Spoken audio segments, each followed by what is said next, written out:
Kilometre Bawana में उसके परिवार के साथ जाके उसके ऊपर हुए जुल्म की लड़ाई हम लोगों ने लड़ने का काम किया। तो हमने कोशिश की आपकी आवाज बनने की। अब आप कोशिश करो हमें ताकत देने की। अगर आपने ये कोशिश कर ली, भाई सेंसर वहां खड़े हैं, मैं जिम्मेदारी से कह रहा हूं, अगर आपने ये कोशिश कर ली और अगर आपने एक मौका बड़े पैमाने पे नहीं छोटे पैमाने पे भी आजाद समाज पार्टी को दे दिया, भीम आर्मी को दे दिया, तो आप याद रखना, जब मैं अपने यहाँ चुनाव लड़ रहा था मुझसे कहते थे क्या करेगा अकेला चंद्रशेखर, तो मैंने कहा था कि डॉक्टर अंबेडकर भी अकेले थे, मानवर काशीराम साहब भी अकेले थे और चंद्रशेखर भी अकेला। एक मौका मिलने दे तो बताऊंगा पार्लियामेंट में, अगर इस नीले पटके वाले ने अपनी अलग पहचान ना बनाई तब आप कहना। और आज आप देखो कि पार्लियामेंट जब चलती है, मैं आसिया गया, इटली गया, मैंने एक संकल्प किया था पूरा करने का। हमारे धर्मगुरु हैं संत रामानंद जी महाराज जो शहीद हो गए थे, उनकी उस धरती पे जाके नमन करने का मैंने संकल्प लिया था। मैं वहां गया, वहां की बहनों माओं से मिला, सोच रहा था क्या जानती होंगी मुझे, तो बोलती है कि भाई हम अपने फोन में संसद टीवी देखती रहती है कि कब हमारा भाई पार्लियामेंट में हमारे लिए बोलेगा।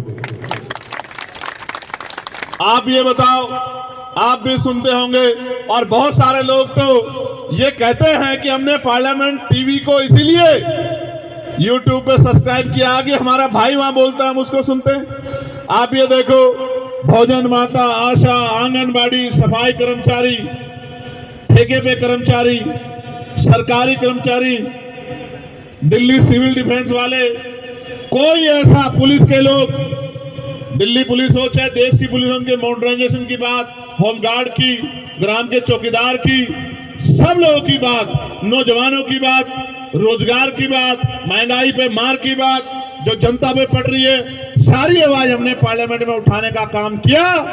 और आज ये हालत है कि कल तक कोई जो जय भीम नहीं बोलता था, इस अब मैं पार्लियामेंट में जाता हूं तो ऐसा लगता है सारे जय भीम वाले हो गए, इधर वाले भी और इधर वाले भी। एक दिन तो मैं गया, अभी एक विवाद हुआ तो मैं गया तो वहां के कर्मचारी आए मेरे पास, मैं अंदर बैठा कुछ लिख रहा था, बोले आज तो आपकी पार्टी के बहुत सारे सांसद आए हैं। तो मैंने कहा कि यार अभी तो चुनाव भी नहीं हुआ, सांसद कहां से बन गए बहुत सारे। तो बोले बहुत सारे लोग नीला पटका पहन के घूम रहे हैं। तो मैंने कहा नीला पटका पहन के तो बहुत लोग आएंगे, जय भीम का नारा भी बहुत लोग लगाएंगे, लेकिन जब आपको जरूरत होगी और आपकी तरफ आंख उठेगी और आपके अधिकारों पे हमला होगा तो सिर्फ भीम आर्मी और आजाद समाज पार्टी आएगा। वही असली नीले वाला है, वही असली नीले को आगे बढ़ाने वाला है। तो मैं बस आपसे कहना चाहता हूं, अब तक आपने सबको मौका दिया, सबका हाथ पकड़ा, सबको आगे बढ़ाया, सबकी आवाज आप बने, सब पे भरोसा किया। एक मौका आपको हमारे इन काम करने वाले साथियों को भी देना चाहिए।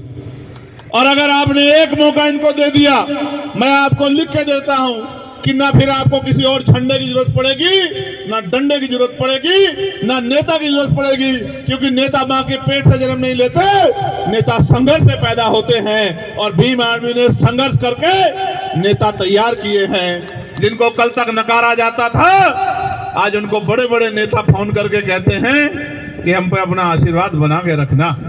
मैं बस आपसे कहना चाहता हूं, अच्छी बात यह है कि मेरे लोकसभा क्षेत्र के भी बहुत सारे लोग जो नगीना छोड़ के आ गए, वो भी मुझे रास्ते में मिले, वो भी यहाँ रहते हैं। अब उन पे तो मुझे भरोसा है कि वो मेरा साथ छोड़ ही नहीं सकते। मैं यहाँ से नगीना के साथियों का भी धन्यवाद देता हूँ। और मैं आपसे ये भी कहना चाहता हूँ बहुत जिम्मेदारी के साथ कि सड़कों की लड़ाई हम लड़ते रहेंगे। इसका उदाहरण ये है कि 1 तारीख को हम भीमा कोरेगांव गए, 2 तारीख को परभनी में जो हिंसा हुई उन हिंसा के परिवारों से मिले, 3 तारीख को बागपत में जो जुल्म हुआ, जिस बच्चे ने पार्लियामेंट के सामने आके सुसाइड कर लिया क्योंकि उसको न्याय नहीं मिल रहा था, वहां की भाजपा सरकार कहती है कि सबके साथ सबके विकास की बात करते हैं, लेकिन जब हमारे लोगों पे जुल्म होता है तो विकास भी गायब हो जाता है और सबका साथ भी खत्म हो जाता है। उनको न्याय नहीं मिलता। 3-3 साल पार्लियामेंट के सामने आके उस बच्चे ने अपने आप को आग लगा ली और 70% जल गया और अस्पताल में उसने दम तोड़ दिया। आखिरी लाइन उसकी ये थी कि मेरा भाई मुझको न्याय दिलाएगा। तकलीफ होती है, दर्द होता है कि उतनी शक्ति नहीं है। लेकिन मैं आपसे कह रहा हूं, अभी मैं परभनी गया,